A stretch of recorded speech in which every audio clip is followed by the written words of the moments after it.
երեխաներ, այսօր միասին պատրաստելու են զանգուրներ Զատկի տոնի համար, որպեսզի զանգուրների մեջ դնեն գեղեցիկ ներկված ձվերը։ Ինձ օգնելու եք? Այո։ Նուղ պատրաստելու համար մեզ անհրաժեշտ են լինելու ջրաներկեր,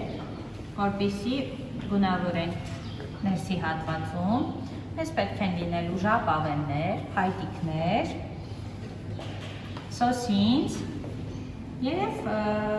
գեղեցիկ մտահաղացում։ Հապես գունավորում ենք, որ հետո